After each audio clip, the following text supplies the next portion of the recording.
inside. Get what we need.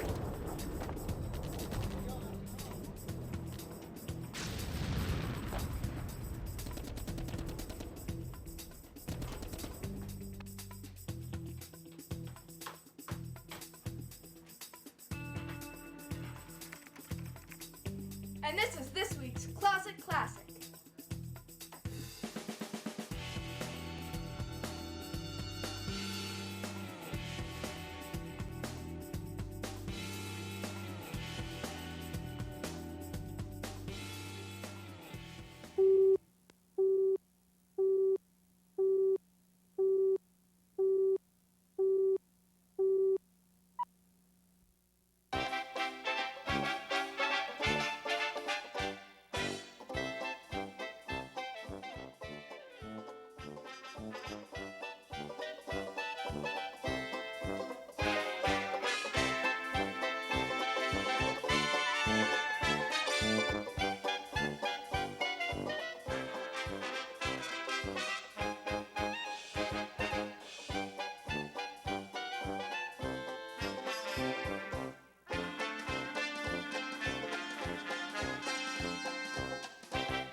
Ho, ho, ho, and welcome into the BCAT studio at Christmas time. And this month I'm going to be doing, in keeping with the Christmas season, I'm going to be doing 3 wonderful films with the theme of Christmas.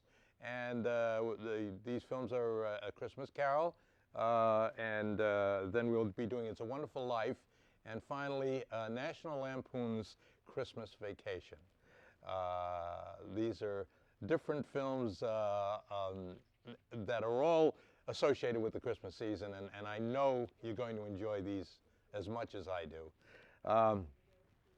Now, the first film is a very, very famous classic, A Christmas Carol. Now, this film was done, it was directed by Brian Desmond Hurst, and it was done in 1951. And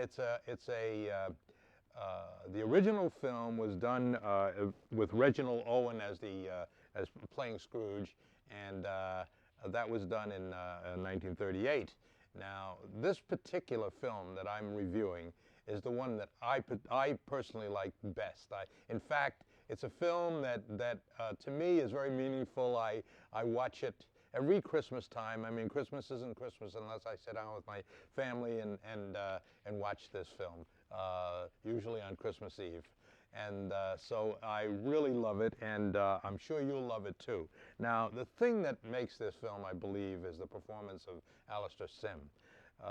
He's an English actor, and he just is magnificent. I mean, this film is totally enjoyable from beginning to end. It's a film where it depicts, it's an old Charles Dickens story, and it depicts a really notorious skinflint who's in London, and he has a business, and in his older years, which this film is set, starts out on Christmas Eve, as a matter of fact, and in his older years he become a terrible skinflint, so bad that I mean, he has a partner, Jacob Marley, who has died, and I mean, he doesn't even care, and so the interesting thing is the setup of the film is that Jacob Marley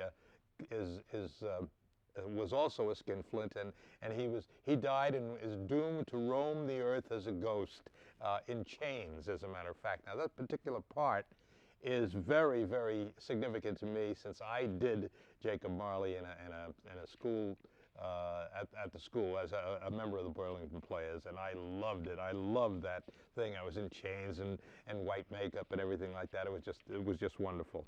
And it turns out that that was played in this movie by Michael Hordern. And Bob Cratchit is Mervyn Johns, and Tiny Tim, as you'll find out who he is played by Glenn Dearman. And there's his nephew, Ebenezer Scrooge, is of course Scrooge is Ebenezer Scrooge, and that's played by Alistair Sim. And his nephew is Fred, and that's played by Brian Worth. And then there's an interesting little cameo part by Mrs. Dilbert, who is the maid of Scrooge, and that's Kathleen Harrison. Now, what occurs here is Marley tells Scrooge that he's going to be visited by three spirits: the ghost of Christmas past, Christmas present, and Christmas to come. And hopefully, the idea is that Jacob Marley wants to reform, have Scrooge reform his ways to save him of the fate that Marley has. So the first spirit comes at the stroke of midnight, and it's the spirit of Christmas past. And this is a spirit who shows Scrooge, brings him back to his early days when actually he was a happy youth and enjoyed it, and he had particular memories of a old Fezziwig and so forth, who treated him very well, and other things. Now, then he's visited by, at 1 o'clock by the ghost of Christmas present, and he starts talking. That ghost starts talking about. There's a very merry giant ghost who starts talking about the terrible things that are going on in the world and so forth, and people that are suffering from poverty and so forth. And Scrooge was a miser skinflint that wouldn't give anybody anything. Finally, it's the ghost of Christmas to come at 3 o'clock, and he is shown what's going to happen to him if he continues his ways. He dies, and penniless, and people are robbing all of his belongings. So at any rate, he reforms. And now this film clip will give you an idea of what happens after he reforms. So if we could have the first film clip now.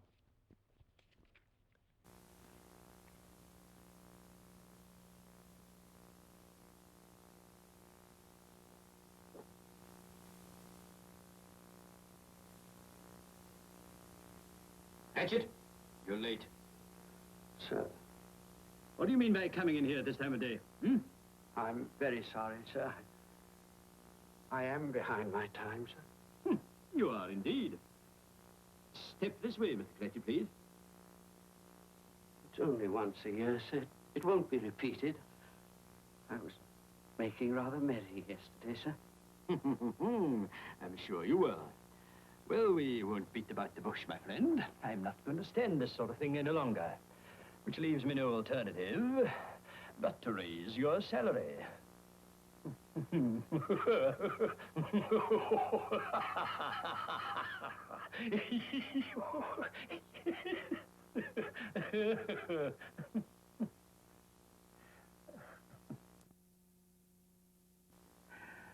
I haven't taken leave of my senses, Bob.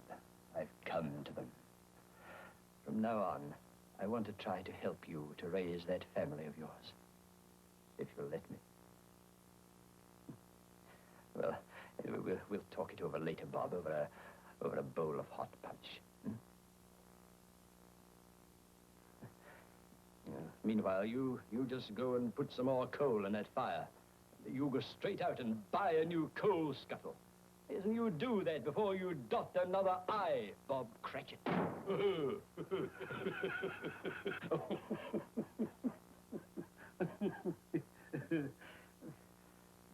don't deserve to be so happy. I can't help it. I just can't help it. Scrooge was better than this.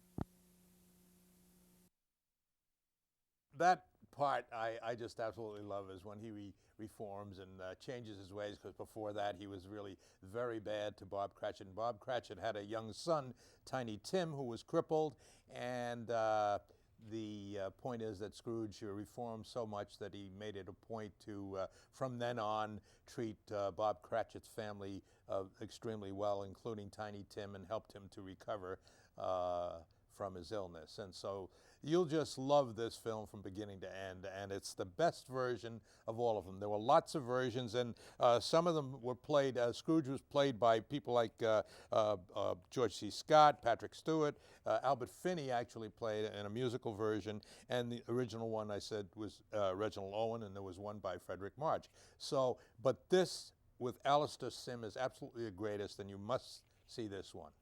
So let's go on to the next film. The next film is, I'm sure, familiar to many of you because it's though we played. It's a Christmas a holiday classic, which is played very often on TV and will probably be played again this year. And it's A Wonderful Life. The movie's called It's a Wonderful Life. It's directed by Frank Capra. It was done in 1946. And actually came to be a holiday classic in the 80s and so forth, and it seems to be played many, many times at Christmas. So you can either see it on TV or rent it if you don't see it, so on TV.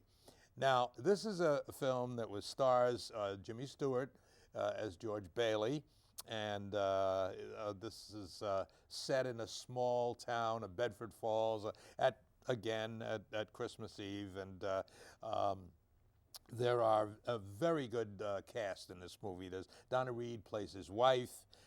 There's Mr. Potter, who is Lionel Barrymore, and of course we all know Lionel Barrymore as a great actor, and he was wonderful in his part. In fact, the interesting thing about Mr. Potter is he is sort of the Scrooge of this story. I mean, he is a very miserly. He practically owns the town, and he really wants to control the whole town, and particularly the savings and loan, the Bedford Falls Savings and Loan, which was owned by George Bailey's father, Jimmy Stewart's father, and he died. And Potter has terrible things to say about him, and George Bailey revolts and calls him all sorts of names and so forth, which comes back to haunt him in a sense. So, and the other people in this film that are also quite good are Uncle Billy is played by Thomas Mitchell. He's a fellow that works with George Bailey in the bank, and he is just a very, very good actor, and he's a central figure in what happens to George Bailey. And there's Bert, played by Ward Bond. And so Uncle Billy, of course, there's a love affair with. They show the early years of love affair with Donna Reed and George Bailey and Jimmy Stewart, George Bailey, and she is Mary Bailey. In the end, they get married, and it turns out that all sorts of things start to befall him when Uncle Billy takes a big deposit of $8,000 to the bank. And he's very kind of absent-minded and so forth, and he leaves the money there. And of course, Mr. Potter happens to see it and actually picks up the money. So he has the money, and he doesn't tell George that he has it. And George now the bank examiners come, and they want this, they want to go over the books and everything like that. And then he comes to Mr. Potter. Bailey comes to Mr. Potter and begs him, for the money, and Potter uses this moment. And first of all, Potter stole the money, actually, misappropriated the money, and then to boot, he starts to use that as, to malign George Bailey. It's a horrible scene. So as a result, I mean, Bailey, the thing is, the bank is going to go under, and everything seems to be going wrong for Bailey, and he decides, everything comes to, he's hit bottom, and so what he decides to do is to end his life.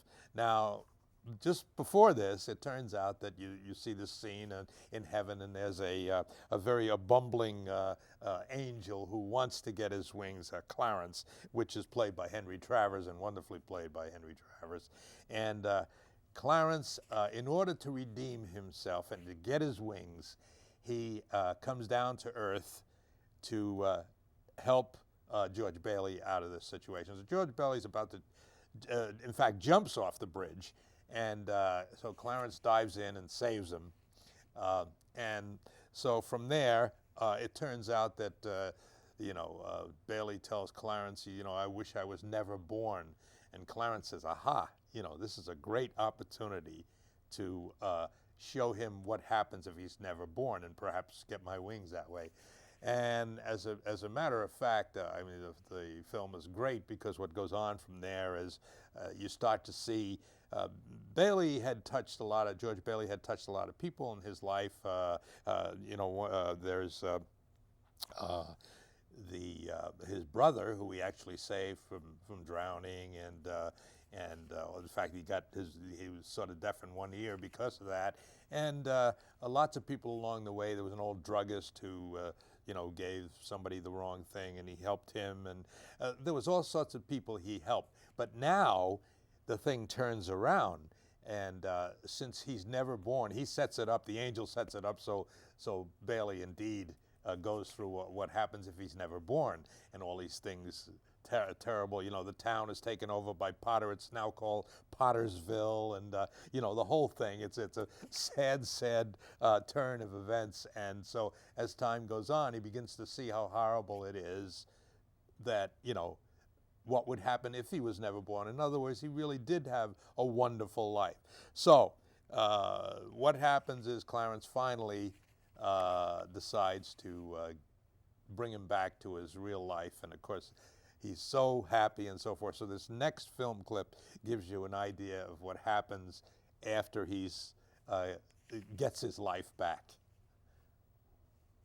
Merry Christmas, George! Merry Christmas, movie house! Merry Christmas, Emporium! Merry Christmas, you wonderful old building and loan!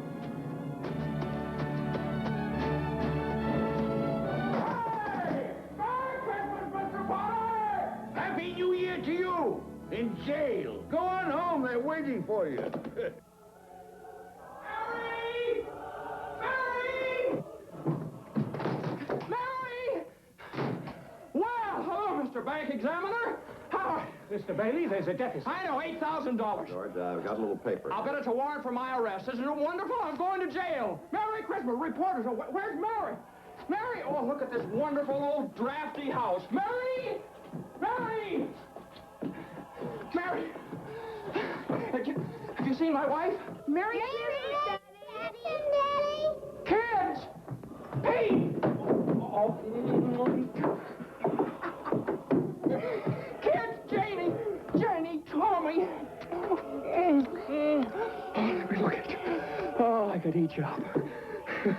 Where's your mother? She went looking for you. With Uncle Billy. Daddy! Zuzu, my little ginger snap. How do you feel? Fine. Not a smidge of temperature. Not a smidge of... Hallelujah. Hello. George, darling. Mary. George, darling. Where are you? Oh, George. George. Let me touch you. Are you real? Oh, George. well, you have no idea what's happened to me. You have no idea what happened. Well, come on, George. Come on downstairs. Quick, they're on their way. All right.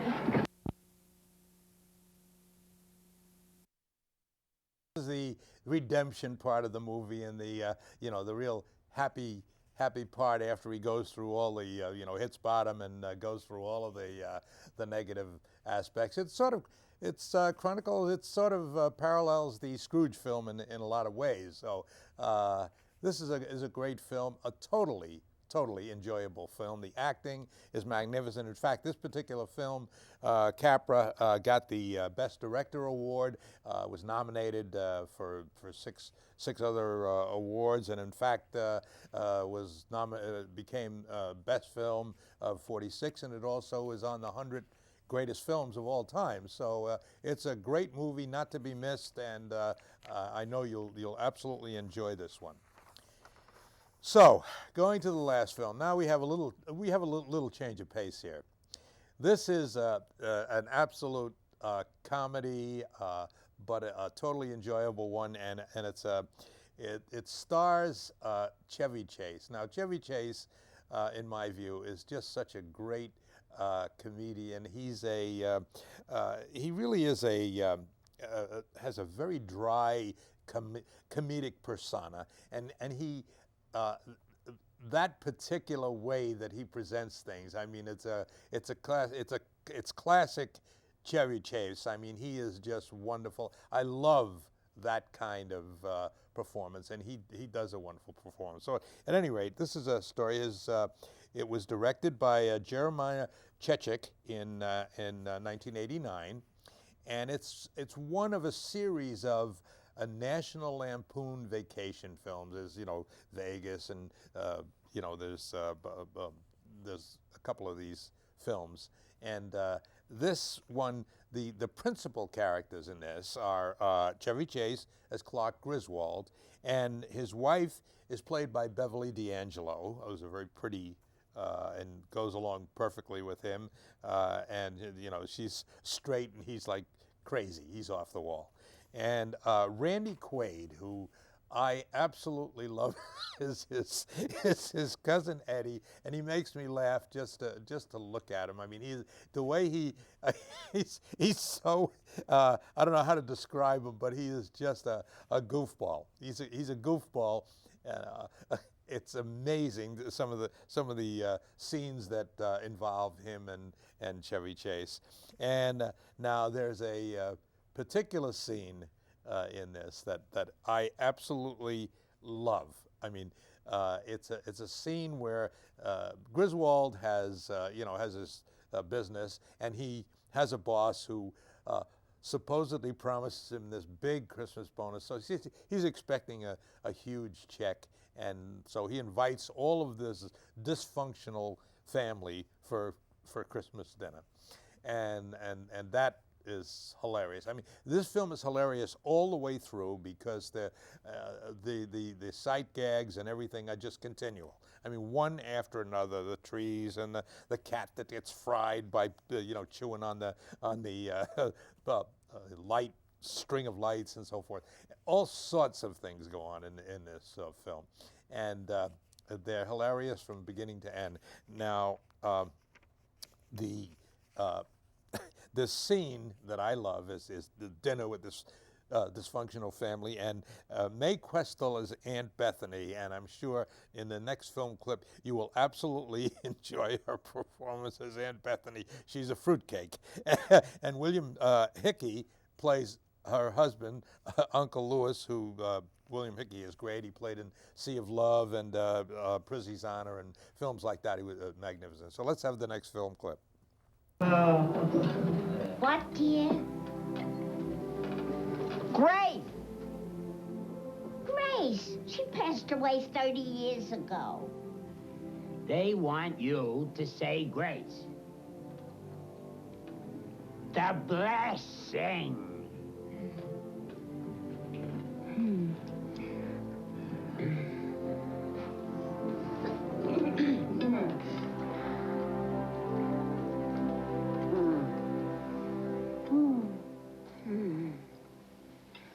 I pledge allegiance to the flag of the United States of America and to the republic for which it stands, one nation indivisible, with liberty and justice for all. Amen. Amen. Amen.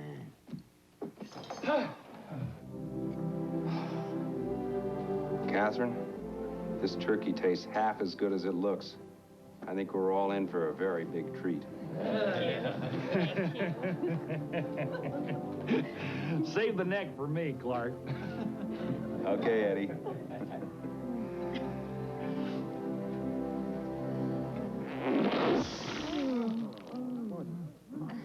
Look at that.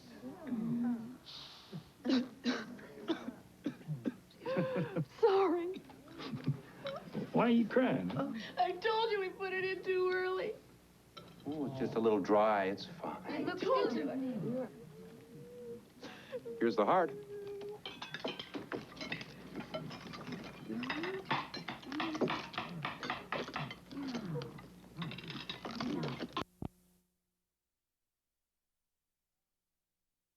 And why I said she's a fruitcake. Aunt Bethany is a fruitcake. In fact, she does crazy things when she shows up at the house. She gives him a package, a wrap package, a Christmas gift, and it turns out, the package is jumping around. And it turns out she wrapped up her cat. So I mean, she's like off the wall. So this whole thing, I mean, this is just one sequence that you were able to see, and I think that'll give you an idea just how funny this film is all the way through. Again, totally enjoyable film. Now, this whole set of films, I think, the Christmas season is such a wonderfully warm season, and I know it's hectic because everybody's shopping and everything, last minute things to do, but when you finally get to sit down and enjoy it, you can enjoy it either before or after Christmas with these films, because they are films that put you in such a wonderful holiday mood, and it turns out the acting in all of them, again, I as you know, I choose films where I am a great admirer of the acting performances. Those are very important, and they make the film, and of course the stories are great, but it turns out that no matter what, if you have good actors, the story somehow looks great, and no matter what it is, because that's the key.